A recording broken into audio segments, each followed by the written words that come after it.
আগের ভিডিওতে দেখিয়েছি আমরা ডালা নিয়ে নিয়েছি, আর ডালার মধ্যে ছিল একটা ছোট মাটির ঘট।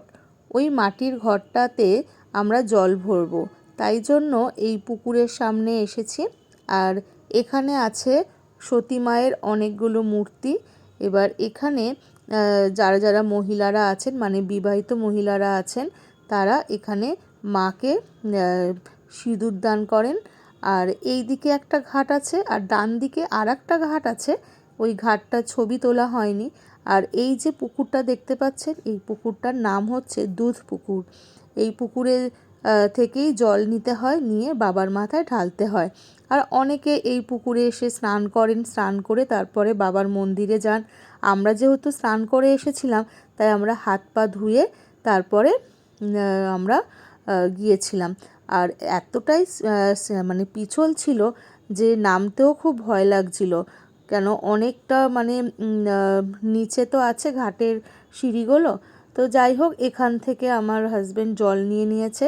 3বার ঘট ডুবিয়ে জল নিতে হবে, তারপরে বাবার মাথায় ঢালতে যাব আমরা।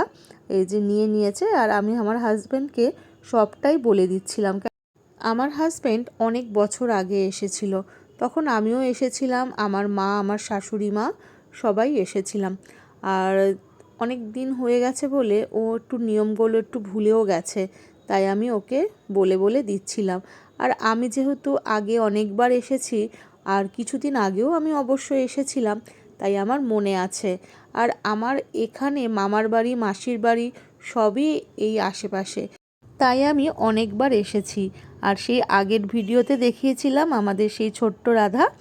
চলুন এবারে আমি বাবার মন্দিরের দিকে যাই।